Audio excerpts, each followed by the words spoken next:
up front. Alec Burks is out there with Devin Harris, and it's Miles in at the small forward. And for the Rockets, Chase Budinger and Luis Scola are the forwards. Lowry and Martin manning the backcourt, and it's Hill in at the center position. Guys, the Jazz weren't terrible on the road last season. I mean, they didn't hit the 500 mark, but I don't know if that was really the source of their problems.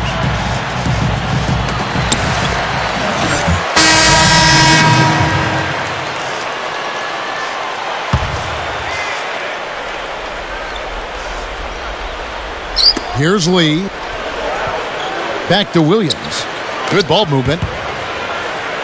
Lowry kicks to Williams. He kicks to Martin.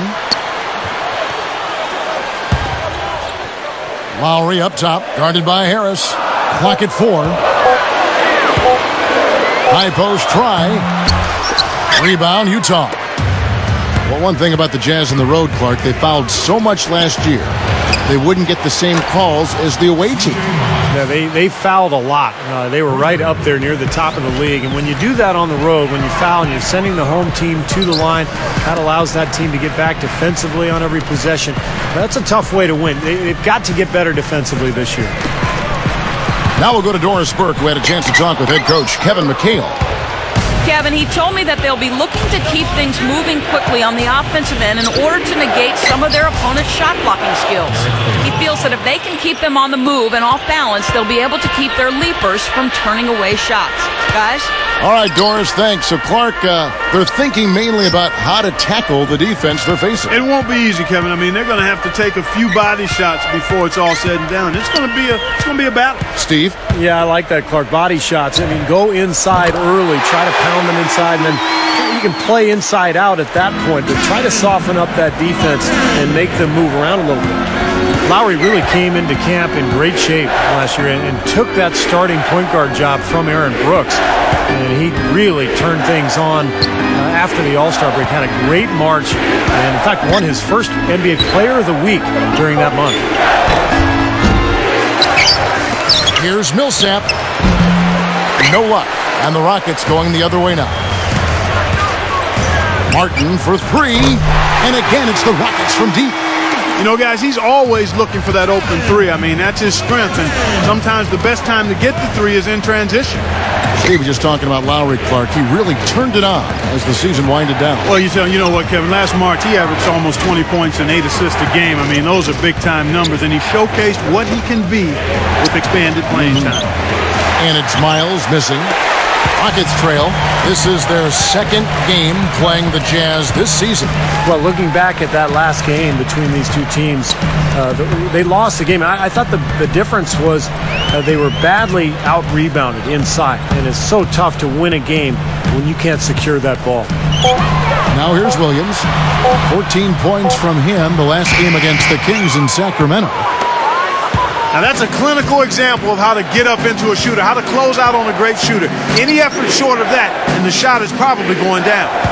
Yep, really showing his ability to bother the long-distance shot. No contact either. Good. And Clark, talking about rebounding, I'm sure that this team has been reminded of that by the coaching staff. Without question, and you can't be surprised to see them really crash the boards in this one. They needed to get some second chance points, and their defense needed to limit the offensive rebounds at the other end. Definitely that was a focus for them, controlling and handling both backboards. Harris against Lowry. The 3. And it's Miles missing. Yeah, no excuses there. Got a really good look at the basket after being freed up by the pick. We say it all the time. The execution was excellent. The result not as good, but good ball movement anyway. A baseline jet. It went right down as the buzzer sounded. Well, I tell you what, I don't know how he has the poise to make that shot look so easy. Yep, and that's the most exciting play in basketball, guys. The buzzer beater. Unbelievable. On his first quarter of play, we've seen plenty of offense so far. Jazz lead by 1. And I thought they built this lead mainly because of their work on the glass. They really dominated the rebounding totals. And it takes an effort from all 5 guys to get a rebounding advantage.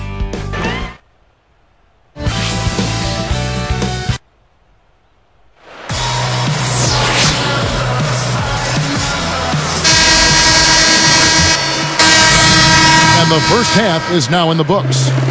Rockets ahead, up 10. Your Rockets, 45. Welcome to HP at the half. The Pistons came out on top again.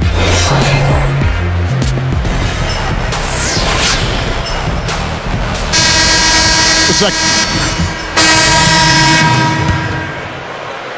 Here is Flynn.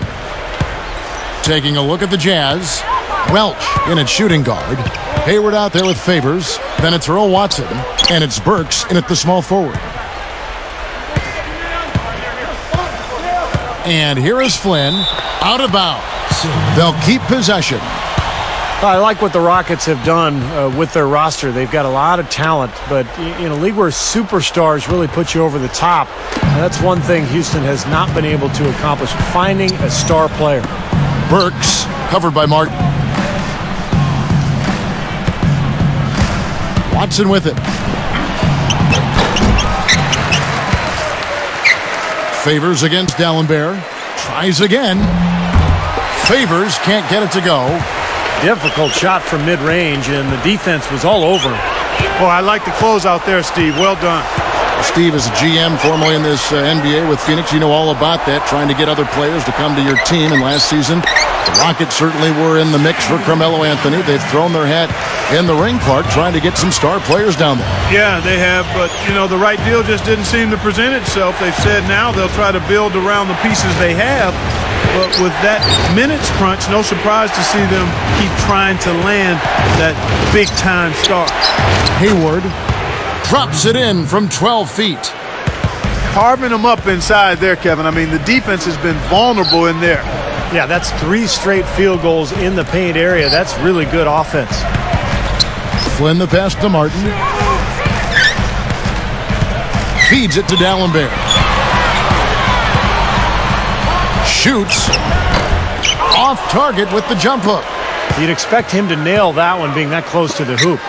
Well, most people remember Gordon Hayward as the guy from Butler who almost hit that half-court shot to beat Duke in the NCAA championship. But I think he has a chance to be an excellent NBA player. Really progressed last season. Flynn dishes to Martin. He feeds it to Patterson.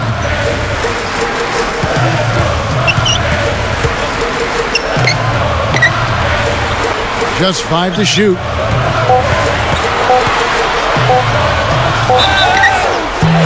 So he gets the whistle. Contact on the way up and 2 shots coming up.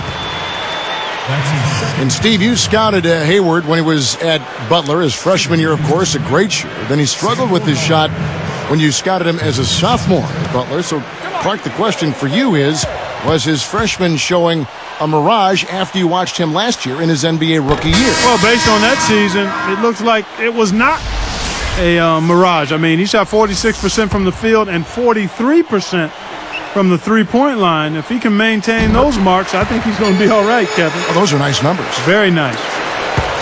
Catching up on the changes for Houston. Luis Scola, he's checked in for Patterson. Budinger checks in for Courtney Lee.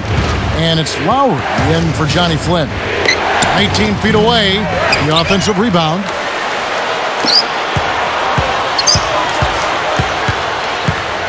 Millsap a screen on Lowry. And he finishes nicely on the layup. We figured it was just a matter of time before Mikal found his way back to a sideline. I mean, he just has too much love for the game and wanted to be in the middle of the action, so he couldn't stay away too long. Back to Scola. Millsap with the steal. You know, his head was on the swivel that time, and he was able to anticipate that pass. Well, they really looked to run immediately after that turnover. Well, that's how you cash in. You don't want to waste any time after the turnover. Go at it right away.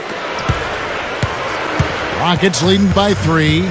Well, getting back to Mikal, it'd be very interesting to see what he can do, as this will be the first time out of the Timberwolves franchise. So a second opportunity for Mikal.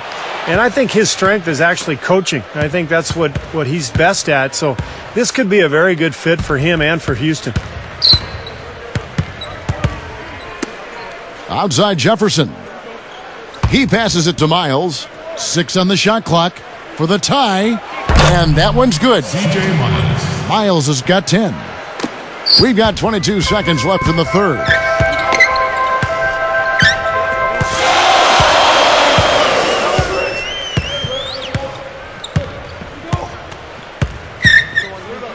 Right side, Martin.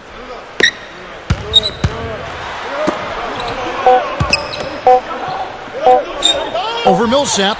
And no good trying to get that one. It's a tie game here in Houston.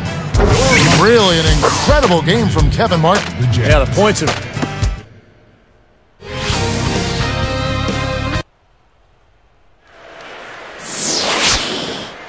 As the fourth quarter gets going, let's swing it over to Doris Burke, who has a... So we see the Rockets taking the win here. Some days, Clark, everything...